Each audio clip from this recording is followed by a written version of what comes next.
We are making French fries, homemade French fries. This is like the funnest recipe ever. I love doing this.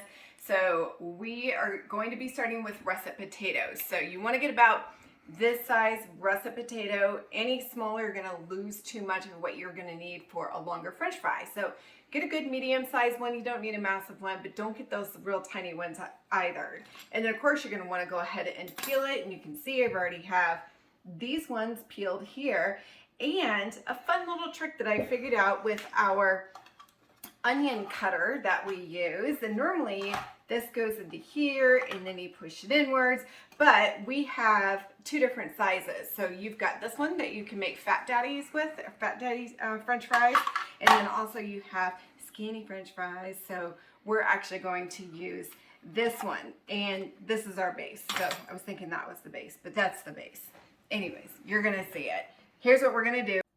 So we're gonna cut one end off so you have a nice flat end or a bottom on there. We're gonna do the other one as well, just so you have two flat ends. The reason being is so you have a little bit more balance here. So we're gonna hold this up here, or wait, I like that side better.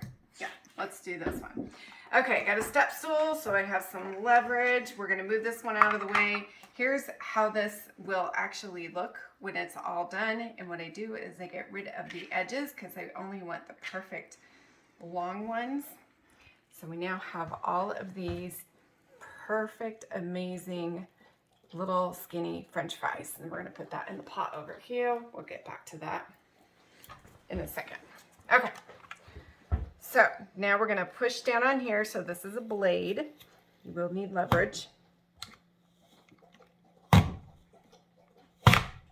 Okay, so push downwards. And the reason why you don't have the base on yet is because if you do, it'll twist it too weird. So you are gonna lose a few on the sides here. If they fall on the floor, that's fine. Catch them later. But you're gonna wanna put this back together and push downwards. Wait, hold on.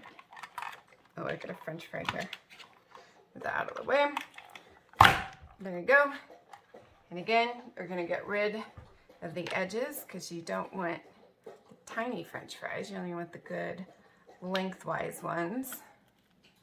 Okay, so you got all the sizes that you need. I will do that with the rest of these here. And we're gonna go ahead and put these in the pot.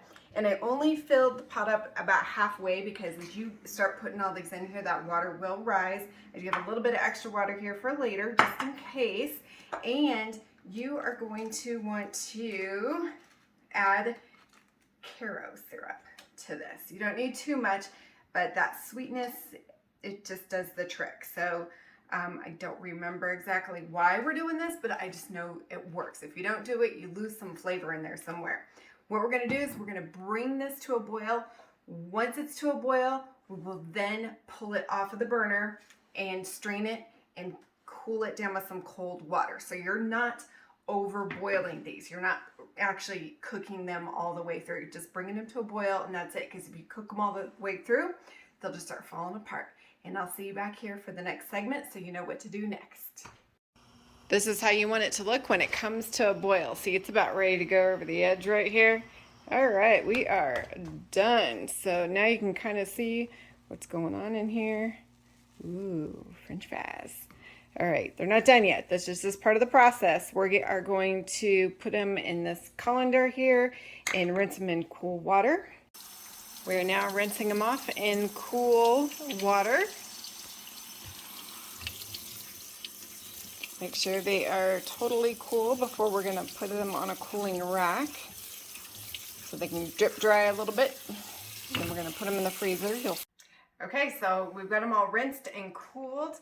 And now we're gonna put them on the cooling rack. And if you noticed, I put a towel underneath here because I want these to drip dry through. If you put it wet into the freezer, then everything will freeze all together.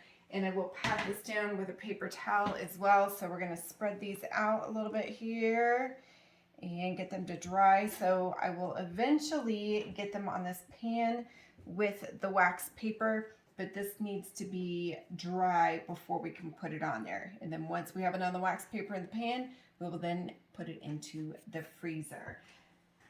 We'll be right back. All right, I got the paper towel here, and all I'm gonna do is just kind of pat that down a little bit to get some of that water excess off of those fries.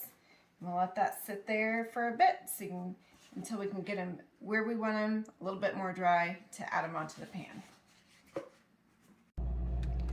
All right, we got them in the freezer, and we're gonna wait until they get frozen, and then we will fry them up for the first time, and then we will freeze them again and fry them one more time after that. Alrighty, we got these pulled out of the freezer. You're gonna wanna use canola oil and get it on a temperature of about 300 degrees. I use an electric frying pan, and this is its first fry bath. So we are going to do this for probably about 3 to 4 minutes until they get golden brown, and then I will take them over here and let them drain. And I just used a regular towel underneath here, a kitchen towel, so I can wash that later, and this way the grease can go down into the towel, and that'll be a piece of cake to clean. And obviously this is what I'm using for the fries. Kind of move them around in here until I get them the right color, and then they will go into a second oil. So we are going to put them in the freezer after these are cooled. So you're going to fry your French fries twice. That is totally key on that. All right, we got them back in the freezer at a golden brown, and we'll take them out after they are cold again and fry them up one more time. All right, now here we go. This is what you want it to look like at the very end, and then we're gonna let it strain on here and serve them up in these fun little baskets with parchment paper.